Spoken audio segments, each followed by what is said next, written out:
Welcome back to the Gentleman's Gazette. Today's video is the second part of our guide to stripes in classic menswear, in which we'll discuss where you can commonly find different types of stripe patterns in various garments and how to wear and pair them effectively and stylishly.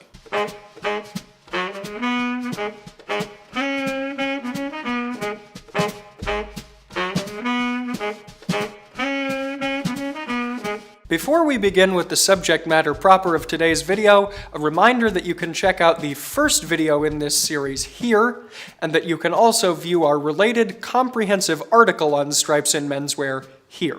As we mentioned in the first part of this guide, men typically want to project a serious business-like demeanor when wearing tailored clothes, so the patterns that are incorporated there are usually based on the simple geometry of the line.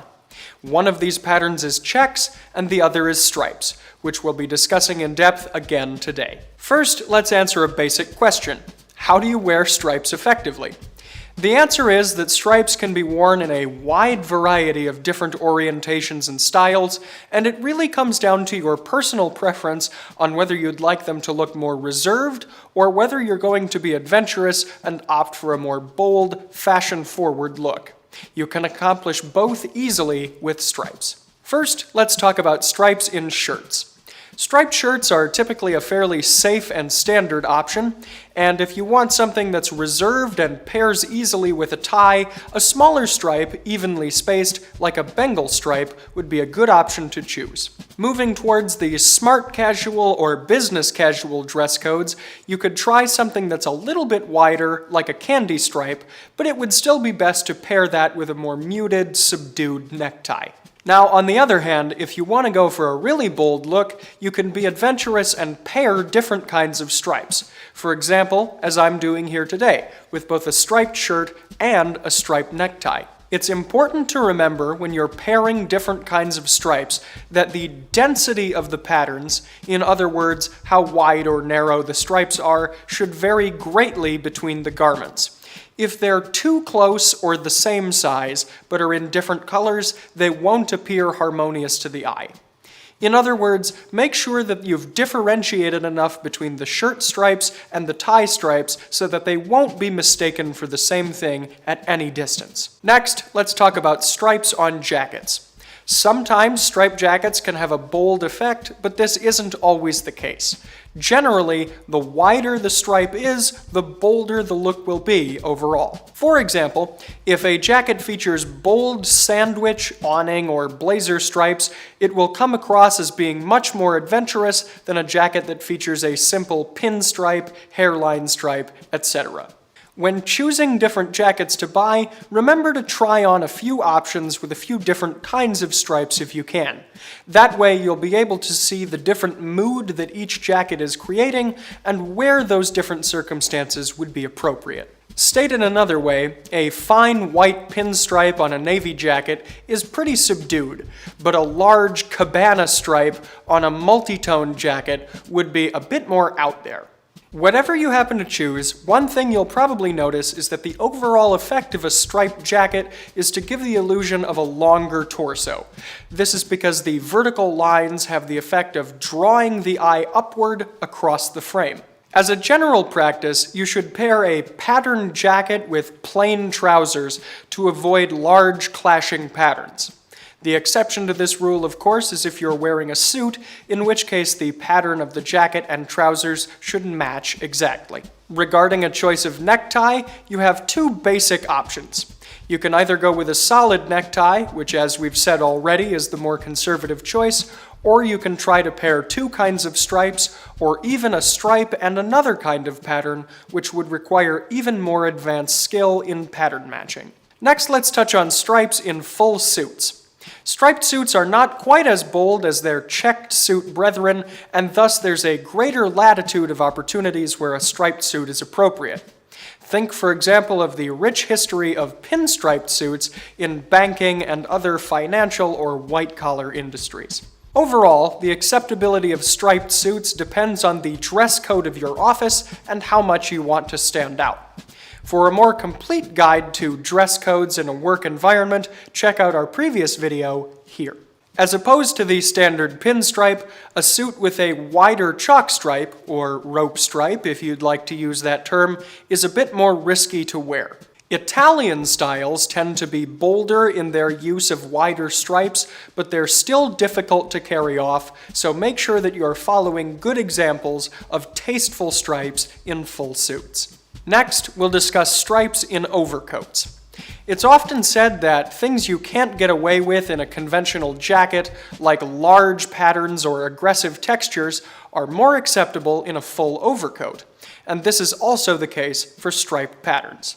Even so, exceptionally wide, bold stripes on an overcoat should generally be avoided, as this large-scale pattern, when combined with the long silhouette of a buttoned overcoat, can make you appear to onlookers as one giant mass of stripes. Not a good look. Instead, your best bet here is to opt for a subtle stripe on an overcoat, similar to one that you might find on a well-made suit or sport jacket. Next up are stripes on pants. As we mentioned in the first part of this video series, striped pants worn with a plain jacket, either a cutaway coat or a stroller jacket, are a staple of formal day wear, either full morning dress or the stroller suit, respectively. Outside of formal day wear, however, striped pants are a little bit less common overall than their standalone checked brethren would be. As such, those pairs of standalone striped pants that do exist would typically feature stripes in bolder widths or brighter colors, and would probably be best described colloquially as a type of go-to-hell pants. For a more in-depth look at this curiously named type of trouser, check out our related article here. If you're looking for a good first option to incorporate stripes into your wardrobe in places other than shirts or ties, a striped waistcoat would be a good way to go. The so-called odd waistcoat has traditionally been a great way to introduce bolder pattern or color into an outfit, to add a slight element of fun under a typically more subdued suit. Whereas types of bold trousers, like we mentioned previously, are almost in defiance of typical style conventions, patterned waistcoats are common enough that they could almost be considered expected. And you could even take a color from that patterned waistcoat and match it to one of the other colors elsewhere in your outfit. Finally, let's touch on striped accessories.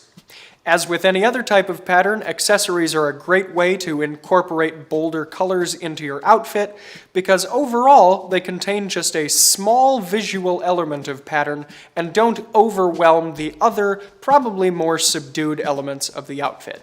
The most commonly represented types of stripes on traditional neckties are hairline stripes, colored shadow stripes, and of course, regimental or battalion stripes.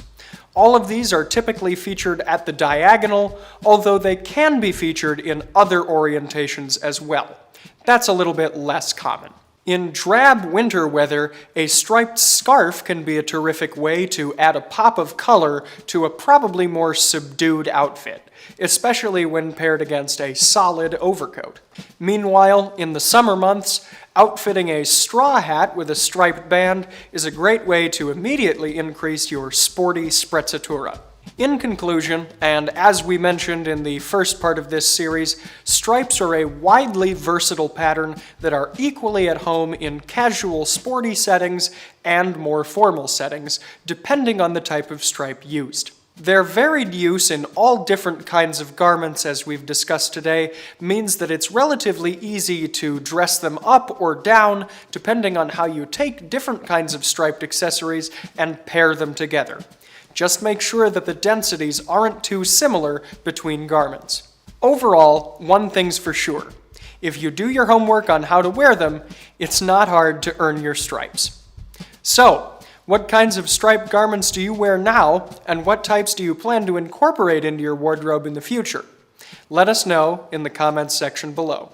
One more reminder to check out the full article on stripes here, to watch the first part in the video series, which discusses all of the different kinds of stripes in depth here, and of course, to subscribe to the Gentleman's Gazette YouTube channel so our videos come right to your inbox.